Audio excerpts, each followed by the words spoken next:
Samantala, komo na tayo ng reaksyon kaugnay dun sa naging hakbang nitong ilang abogado na sumusuporta kay Vice President Sara Duterte na idulog sa Korte Suprema yung usapin ukol sa impeachment case ng pangalawang Pangulo. Kapiling natin sa ating linya ng komunikasyon si Bicol Saro, Party List Representative Terry Ridon, ang chairman ng House Committee on Accounts. Magandang araw po sa inyo. Kayo po ay napapakinggan at napapanood sa pamamagitan ng Bombo Radio Philippines. Si Bombo Dennis Hamido po ito. Together with me, si Bombo Jaira Hangayo. Welcome to the program. Ay, magandang umaga. Maraming salamat sa pag-imbita. Kami ho'y napatawag upang kunan po sana kayo ng reaksyon hinggil dito sa naging pagdulog ng ilang abogado na sumusuporta kay Vice President Sara Duterte dyan sa kataas-taasang hukuman. Any reaction to that, Representative Ridon? Unang sa lahat, talaga naman hong diversionary tactic lang ho ito ng grupo ng pangalawang Pangulo at ng kanya po mga alyado.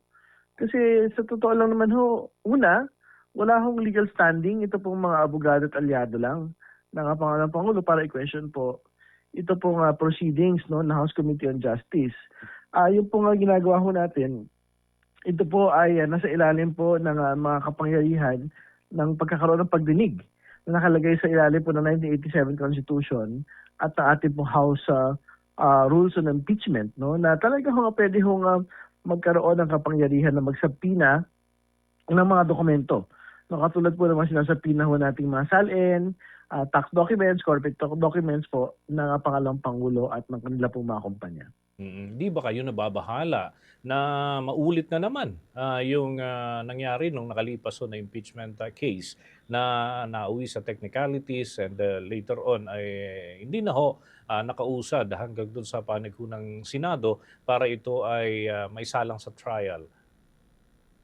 Well, alam po ninyo, talagang mataas yung kumpiyansa ho natin na ibabasura po ng Korte Suprema. Ito pong bagay na ito dahil wala ho talagang kabata-batayan. Una, katulad na binanggit ko, wala hong standing. Ito pong nag-file po ng petisyon dahil wala naman ho silang direct injury. Alam po ninyo, nag-file daw ho sila bilang mga taxpayers. Pero pwede lang po magkaroon ng taxpayer suit kapag ho ang pinag-uusapan ho ng kaso ay paggamit po ng pondo ng bayan, hindi ho pinapayagan yan pagka hindi.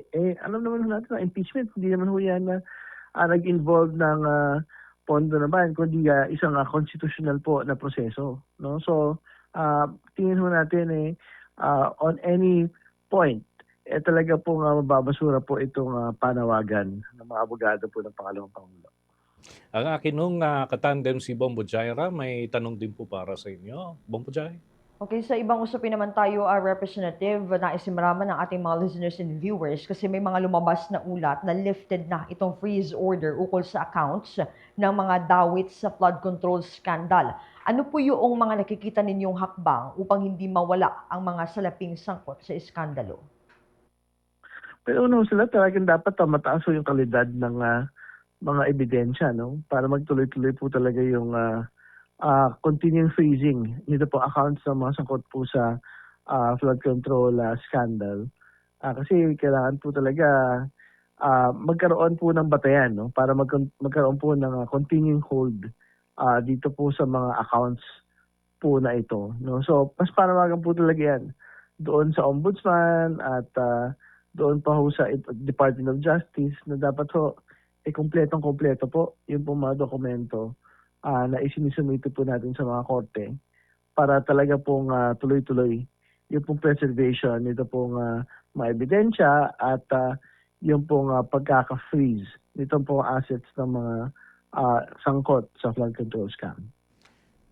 Representative Abombo Dennis? Okay, with that, maraming salamat po Representative Ridon sa pagtugon po sa aming mga katanungan ngayong umagang ito. Maraming salamat. Magandang umaga.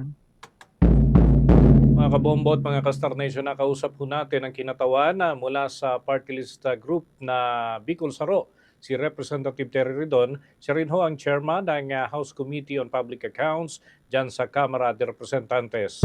For the most trusted source of news and information, visit our website at www.bomboradio.com. Follow us on Bombo Radio mobile app, Facebook, YouTube, TikTok, and X, formerly Twitter. Like, share, and stay connected. Anytime, anywhere.